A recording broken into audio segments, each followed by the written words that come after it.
Thank you very much, Mr. Speaker. I'll note at the outset of my remarks that I'll be moving a motion, the government motion, for the Assembly's consideration. Mr. Speaker, this is an important issue that we're about to debate in the Legislative Assembly and that we're about to decide on. It's not the most important issue facing the province of Saskatchewan. For most Saskatchewan people, it probably wouldn't rank in the top 20, including, I would expect, for most members of the House. And so, Mr. Speaker, we're not going to spend a lot of time on the bicameral nature of our federal government and whether that should change, but we are going to make an important pronouncement, I believe, in a few moments, not presuming the votes of honourable members, but I believe we're going to make an important pronouncement, not just to our own provincial citizens, to whom we are responsible, for whom we work, but I think as well to the country, to let them know that the province of Saskatchewan, after some considerable deliberation, and not at all, Mr. Speaker, revolving around current affairs, though perhaps informed to some degree by them, have come to a view of what might be best for the country with respect to that bicameral parliament. Mr. Speaker, we have had a history of upper chambers in our country, not just at the national level, but at the subnational level. I think it's interesting to quickly canvass the history, some of them very short, of these senates, if you will, at the provincial level, of these upper chambers. Mr. Speaker, in 1876, Manitoba abolished its Senate, its upper chamber. In 1876, the same year, the province of Ontario also abolished its Senate. New Brunswick did it in 1892, Prince Edward Island in 1893, Nova Scotia in 1928, and more about them in a moment. And then Newfoundland, their legislative council stopped in 1934, and there wasn't a reappearance at all, Mr. Speaker. When they came into Confederation in 1949, they came in as a unicameral House without a Senate, so they had obviously made a de facto decision that an upper chamber was not necessary in the interest of the people of Newfoundland and Labrador. Mr. Speaker, the latest province to move away from an executive chamber, executive council, or legislative council, or a Senate chamber was the province of Quebec in 1968. I don't want to belabor the points with respect to each of these decision points in each of these provinces, but I do want to focus a little bit, if I can, on the decision in Nova Scotia, both because I think it provides some symmetry now and informs us in this debate today, but it also provides a cautionary note about how difficult it is, and we ought to be under no illusions in this Assembly about how difficult it might be to move away from an upper chamber. Mr. Speaker, as I mentioned earlier, Nova Scotia had an upper house until 1928. Their upper house began in 1838, so almost 100 years of experience. In the period following Confederation, the Legislative Council came under increasing fire as unnecessary, expensive, and anachronistic. Interesting, the people of Nova Scotia, at least a good many of them, came to the conclusion that in 1928, the Senate of that province, the upper chamber, was an anachronism. And so pressure mounted for the Legislative Council to be abolished, and what followed was almost 50 years. This is the sobering part for those of us who might think, well, this might happen in short order.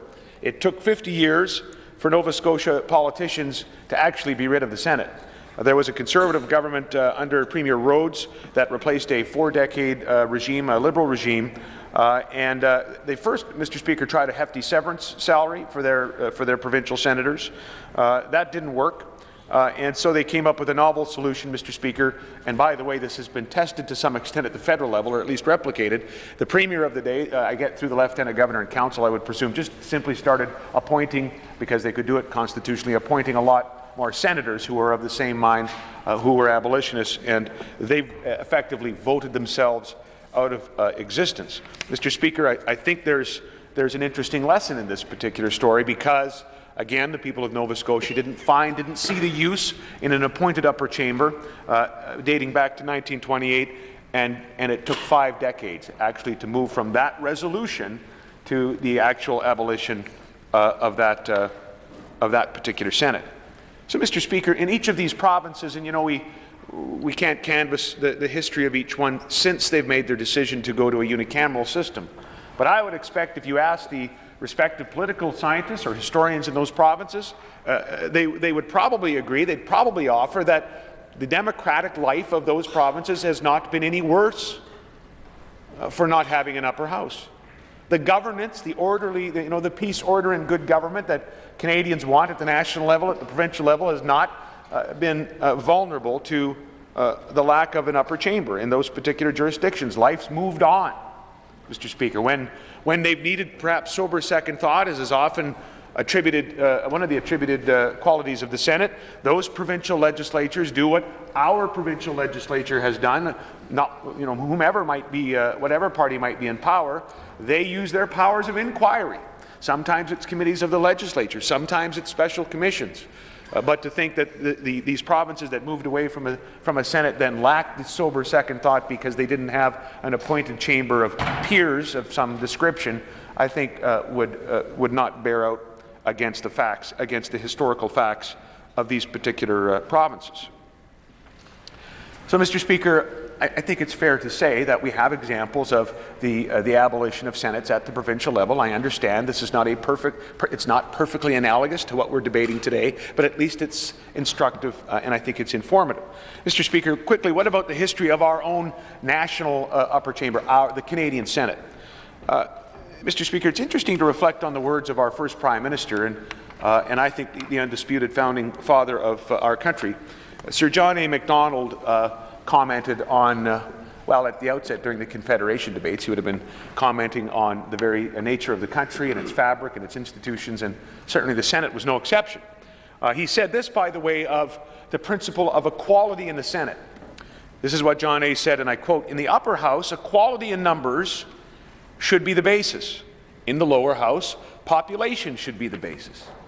Interesting, Mr. Speaker. The definition, though, of equality at that time, when John A. Macdonald uttered those words, before the entire nation, the entire nation's family came into existence, and principally Western provinces, but also Newfoundland and Labrador, wasn't the equality of the subnational units. He wasn't talking about that. Their concept for the Senate representing equality in the country, if the House was rep by pop and represented the population, was that the Senate would represent the regions. And at the time, I think that would probably be a reasonable measure of equality. But what happened in the intervening years, of course, is that provinces, great provinces like Saskatchewan and Alberta, came into the national family. And when all of that was done, finishing in 1949 with Newfoundland and Labrador, well, much more recently actually with Nunavut as a territory. When the family was complete, so to speak, Mr. Speaker, then we had this strange situation where the Senate, its principle was supposed to be equality, was based on an equality of the regions, where a region like Western Canada would basically have the same number of representatives in the upper house as the region of Ontario. But of course we know that Ontario is not a region, it's a province. So yeah, we almost have this hybrid equality in terms of that E, and I'll get into this in a moment, though, of the triple E's. We Westerners want the triple E. We always think about equality of the provinces, not equality of a region to a province or to another province. By the way, this is not the fault of Ontario or Quebec, just the way it's always been. They get the same number as large regions of the country. And so I think the Senate has lost the opportunity then to provide the balance of a truly equal body. If the House of Commons is representative of the people, the Senate, if it's working, should be representative of the units, of the subnational units, the provinces, in this case, of Confederation. So I don't think it's passing the test of equality today, maybe the early test that John A. would have applied.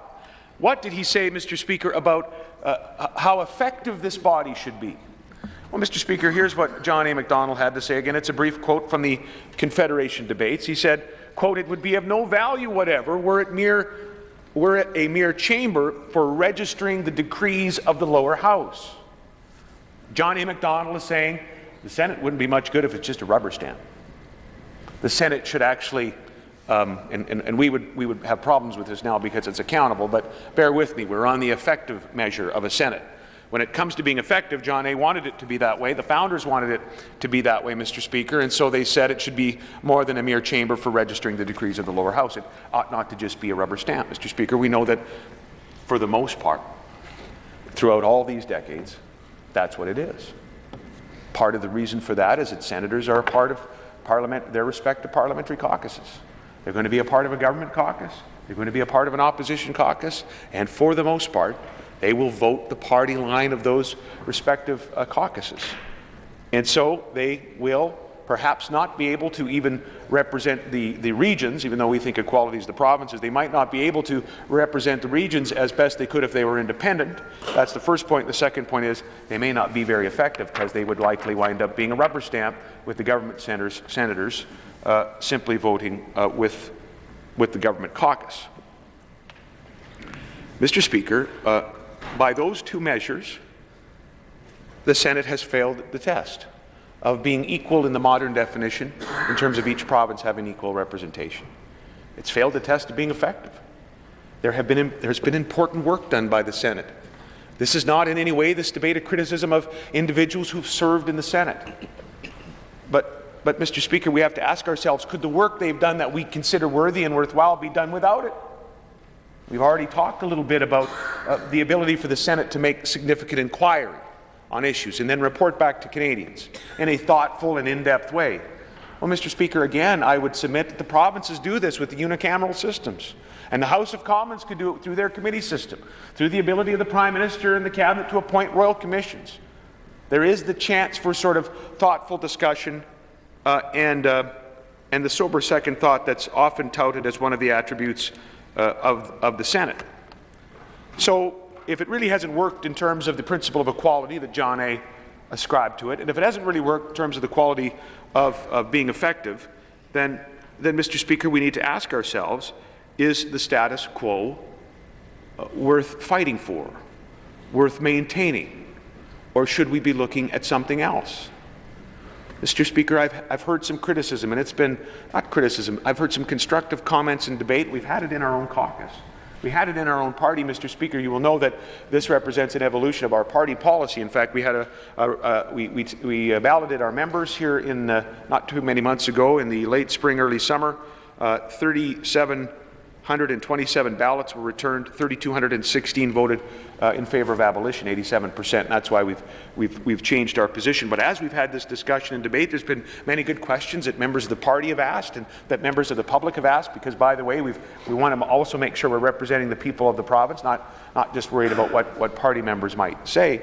And one concern that I've noted, it's a reasonable part of the debate, is, but what happens in our country if there is a Prime Minister or a federal government that, for whatever reason, undertakes policies that are particularly of particular harm, would have a deleterious effect on a region, maybe in our case on Western Canada? If we don't have a Senate, do we lose a last line of defense? Well, Mr. Speaker, again, I think it's important that we just canvass our own history with that same question. Because there have been examples, I think, when a federal government has taken actions that have hurt a region. The one that we would remember in our part of the world with clarity is the National Energy Program, introduced by Prime Minister Trudeau. This was very damaging policy to all of Western Canada. Very damaging policy. Now, Mr. Speaker, I'm sure there would have been senators at the time who decried the policy, but I can't tell you their names. I don't know who they are. And so I'm not sure that was or would be in the future the most effective source of opposition to a Prime Minister or a federal cabinet that's bent on doing things that we don't think are good for the region. Here's a name I remember, Peter Lougheed, Mr. Speaker. When it came to that particular battle against the National Energy Program, I remember a Premier's name. Because, Mr. Speaker, what has happened in our country is the provinces have filled a vacuum left by a Senate that maybe John A. wanted to be equal, that maybe John A. wanted to be effective, but because of parliamentary whip votes, party discipline, because of the nature of the appointments to the Senate, because it represents regions, not provinces, for all of those reasons, the de facto balance to a federal government is the provincial governments of this country, Mr. Speaker. And some people would say, well, but Peter Lougheed didn't stop the National Energy Program. Well, did he or did he not? Western Canada, I think, was heard by a national party that was able to contest the next election. And, Mr. Speaker, because the House of Commons is elected and accountable, the next election defeated the Trudeau government, elected a Conservative government, and the National Energy Program was ended. So it didn't happen right away, but that provincial voice within Confederation, not the Senate, did prove to be the balance against a heavy-handed government that took action against a region that objected strongly to the positions that they had taken. Mr. Speaker, again, I'm sure there were senators who opposed the National Energy Program, but I can't tell you their name, and I'm sure there were even Liberal senators from Western Canada who opposed it, who probably did not speak out. Why? Because they're part of a parliamentary caucus. They're part of a whip vote, Mr. Speaker, and so there's an obligation there to the centre, not to the provinces from which they come. What good is it, Mr. Speaker, to have a watchdog if he's watching out for someone else's house? It's entirely misses the point. So, Mr. Speaker, if we believe, as I believe now, and again, it's subject of debate, but if we believe that the status quo is not on, and I actually think there's great consensus across the country, whether we believe that we can reform it or not, or I do believe that that Canadians understand the status quo is not on. If we think that, though, if we believe it, though, there are really only 4 options. And I'll quickly talk about those, and then want to make way for the Leader of the Opposition, who has come to this position long before I did. 4 options, Mr. Speaker. The first is meaningfully reformed Senate, Triple E Senate. The second is a marginally reformed or incrementally reformed Senate. We've seen some tinkering around the edges now, and credit the federal government for trying, certainly, Mr. Speaker, but that's the second option. The third is abolition, and the fourth is abolition with a view to rebuilding something in its place that might work. So very, very quickly, Mr. Speaker, with respect to number 1, I used to believe that we ought to advocate always for a meaningfully reformed Senate, specifically a Triple E Senate. Mr. Speaker, I have come to the considered opinion that this is impossible. That any change is difficult, more on that in a moment, but this is impossible. I've never heard a Premier in the short time I've had this job at the tables, informal discussions at dinner or lunch, never heard a Premier of one of the populous provinces, who you would need, by the way, whatever you believe about the amending formula, what's going to be needed, whatever the Supreme Court's going to tell us, we're going to need the populous provinces to agree. I've never heard one of them say, and I don't fault them for this, that they support a Triple E Senate. Even when those provinces were at their most generous with respect to the Senate during Meech Lake. Credit Premier Peterson, Ontario, credit Premier Bourassa in Quebec. Even then, when they were prepared to move on the Senate, they weren't prepared to move to Triple E, or I don't blame them. How would you explain that to your citizens? That you've given up one of the advantages you have in a major institution of Parliament. So I've never heard any premiers since express that support. I just don't think it is possible. What about a marginally reformed Senate, where we elect a few and maybe put term limits on it? Again, credit the federal government for trying, credit the Prime Minister for trying. A couple of problems, Mr. Speaker, with that. Not all the provinces are going to elect senators. That's very, very clear. In fact, hardly any of them are. We just dealt with our legislation, but let's just rewind for a minute and say, pretend for a moment that Saskatchewan would be willing to elect a senator. That would make Saskatchewan and Alberta, maybe New Brunswick, I'm hearing some rumblings from Premier Alward, and maybe the province of British Columbia. But for sure, if we rewind back to that last bill, there was 2 up until a moment ago, us, the province of Saskatchewan, and the people of Alberta. So then what would you have? Well, you'd have kind of a hybrid Senate with a tiny minority elected, giving some legitimacy, frankly, to an institution whose huge majority, would be appointed in the same old way by the party in power, by the PMO, by the Prime Minister, whoever it is, beholden more to that party's policy and caucus loyalty, I would argue, Mr. Speaker, than, because of the definition of party discipline, than they would be to the region from which they came. Mr. Speaker, we've seen elections for the Senate before where people run under party banners, federal party banners, and I think that helps make the point. What else is wrong with the marginally reformed Senate, as I've understood it, is that there's still an appointment for life. You run for office once, and you stay there for whatever the term is, a long term. Mr. Speaker, I think all members in this House would agree that we all have a lot more focus on our work here and our responsibilities and how we fill out forms, mindful of the fact that in 4 years we'll face the bosses in an election. There is the accountability of election, sure, that's not bad, but what good is it if you don't have the accountability of facing re-election, of going back to the voters and explaining what your position was on the potash takeover, or why you filled out that form, or why you said this? You know, it's Thanksgiving that focuses the mind of us turkeys, Mr. Speaker. And in this hybrid version, it lacks Thanksgiving. It lacks that moment of focus. So the last two, very quickly, abolition. It's pretty clear, Mr. Speaker, would just stop being, and I think we've made the case that the House of Commons has at its disposal all the tools of inquiry, all the moments to pause in between legislation, all the opportunity to consult that a Senate would give to it, and it also has the accountability, of course, of facing a re-election, Mr. Speaker, and so it's preferable. I also, Mr. Speaker, do think it's more likely, still very difficult, I'm not naive about it, but more likely. And here's why I would say that. Just as I've never heard a Premier say from a populous province that we'd like to do the Triple E Senate, I have heard two from populous provinces, the former Premier of Ontario and the former Premier of British Columbia, Premiers McGuinty and Campbell, support abolition. We can't presuppose what the Supreme Court's going to say. But if the Supreme Court says 750, and there's British Columbia and there's Ontario, there's a lot more light of hope that shines on getting something done on abolition than there is, in my view, on a Triple E Senate or meaningful reform. And that's why, Mr. Speaker, I understand it would be very difficult, very, very difficult, but I believe it to be at least a greater likelihood of succeeding. Finally, there is the option of abolishing it with a view to starting over. I understand that people are very passionate and support the principles of bicameralism.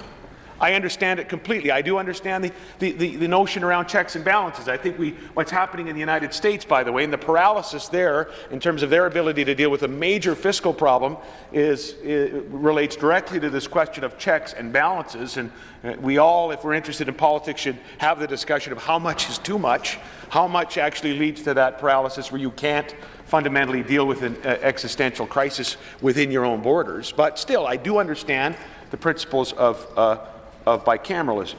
And so it's interesting, some writers are weighing in on it, Mr. Speaker. I'll leave the members with this. Ted Morton is one of them from next door in Alberta, a well-known provincial politician. He said in the National Post on 4 July 2013, it might be better to adopt a two-step approach. First, wipe the slate clean by abolishing the current Senate, then start from scratch and designing a new model for an elected Senate that can be presented to Canadians. I think if you believe that, you could support this motion. Here's another one, Andrew Coyne, who has been commenting on the issue as well, as a well-known commentator in the country, said this, and I quote, "So long as the Senate remains in place, the thinking runs, there will be too many vested interests, provincial or otherwise, with a stake in the status quo." And this is not in his quote, but I would say chief among them, by the way, the senators themselves. But the quote goes on, "Once it was torn down, it might be easier to come up with a reform plan that was satisfactory to all sides. Even if the attempt failed, we should at least be rid of the Senate as it is, sparing the country the embarrassment of an appointed House, well known as a den of patronage, even without its recent ethical lapses, substituting its wishes for those of the democratically elected Commons." National Post, July 13, 2013. That makes some sense to me as well. Mr. Speaker, I think the only options of these four are abolition, and abolition with a view to starting over. Mr. Speaker, the status quo is not on. The status quo is an anachronism. This appointed group, appointed by the Prime Minister, appointed by really political and partisan interests, again, whoever the Prime Minister is, and then beholden to that political party and not the region necessarily from which they came, is not good enough for Canadians.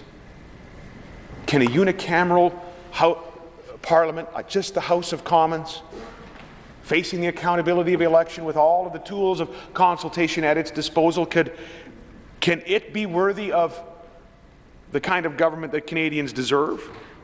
I think it can be, especially if, Mr. Speaker, especially if in that place, that country, where we'd have that kind of a unicameral situation, that at present fictional place, especially if that federation had strong provincial capitals that were committed to stand up for the interests of their provinces, regardless of who was in Ottawa, that were prepared to be a clarion voice for their provincial interests. Can that work for Canada? Absolutely it can work for Canada, Mr. Speaker. But we're going to need the resolve to move forward. We're going to need the resolve to move past the Senate. And, Mr. Speaker, That's what I am hoping the province of Saskatchewan sends as a message to this country. It's time to move on. It's time to give Canadians the kind of democratic, accountable government that they deserve. And so, Mr. Speaker, I move quite bluntly that this Assembly supports the abolition of the Senate of Canada.